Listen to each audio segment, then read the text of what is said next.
नमस्कार, मी डॉक्टर राजेश राजोरे, आवृत्ती संपादक दैनिक देशोन्नती बुलढाणा जिल्हा आवृत्ती. सरळ मध्ये आपले स्वागत आहे.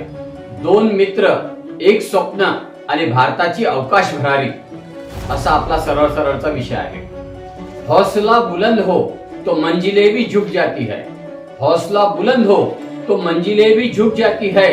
जो सितारों का सपना देखे, जो सितारों का सपना देखे, वही इतिहास रच जाती है, वही इतिहास रच जाती है. नमस्कार. इतिहास हा नेहमी मोठ्या सैन्यांनी किंवा मोठ्या सरकारांनीच घडविला असे नाही. अनेकदा इतिहासाची सुरुवात एका छोट्याशा प्रयत्नातून होते. असा प्रश्न जो बहुतेकांच्या मनात येतो, पण विचारण्याचे धाडस फार थोडे जण करतात आणि त्या प्रश्नाचे उत्तर शोधण्यासाठी सुरक्षित वाट सोडून अज्ञात दिशेने चालत जाणारेच इतिहास घडवितात. भारताच्या अंतराळ क्षेत्रात शनिवार दिनांक 18 जुलै 2026 रोजी विक्रम-1 ऑर्बिटलची गगनभरारी घटना याच गोष्टीची साक्ष देते.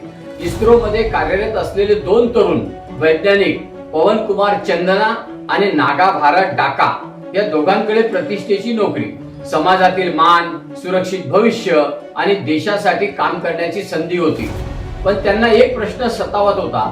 भारतात खासगी क्षेत्र स्वतःचे ऑर्बिटल रॉकेट तयार करून अवकाशात झेप घेऊ शकत नाही का?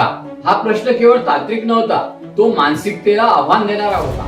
2018 मध्ये त्यांनी सुरक्षित नोकरीचा राजीनामा दिला आणि स्कायरूट एरोस्पेस स्थापना केली. हा निर्णय जितका धाडसी होता तितका धोकादायकही होता. कारण कल्पना मोठी होती, पण साधने मर्यादित होती.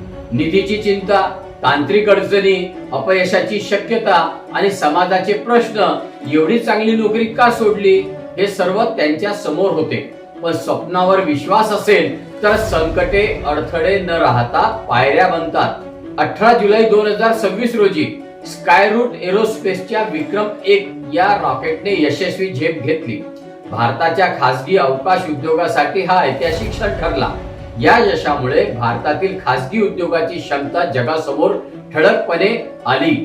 मात्र या यशाचा अर्थ असा नाही की एका खासगी कंपनीने इस्रोची जागा घेतली. उलट इस्रोने अनेक दशकात उभारलेल्या वैज्ञानिक पायावर उभे राहूनच खासगी क्षेत्राने ही झेप घेतली आहे.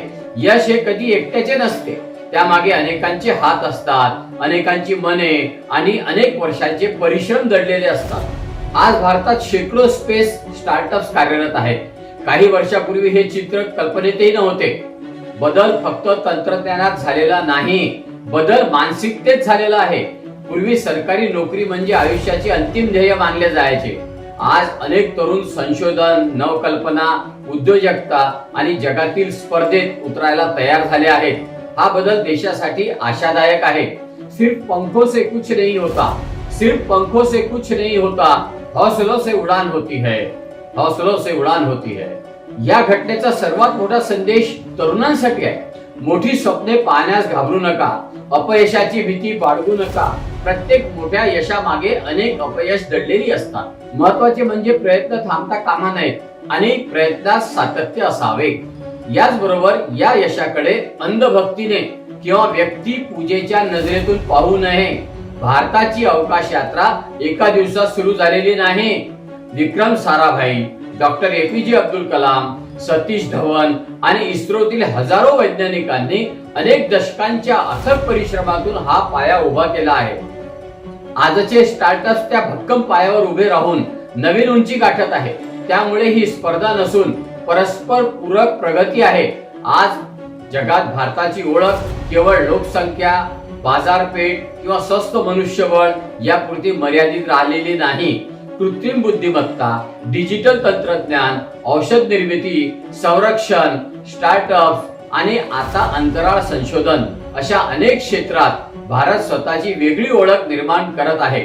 या प्रवासात सरकार, संशोधन संस्था, उद्योग, गुंतवणूकदार आणि तरुण संशोधक यांची संयुक्त भूमिका ही महत्वाची आहे.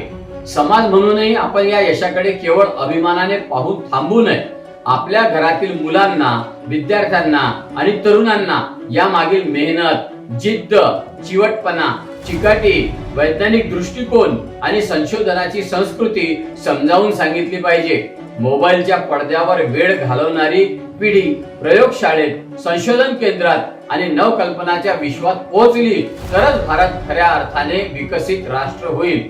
शेवटी या आशयाचा एक शेर आठवतो, ख्वाब बड़े हो तो रास्ते खुद बन जाते हैं. ख्वाब बड़े हो तो रास्ते खुद बन जाते हैं. इरादे मजबूत हो तो पत्थर भी पिघल जाते हैं. इरादे मजबूत हो तो पत्थर भी पिघल जाते हैं. नमस्कार.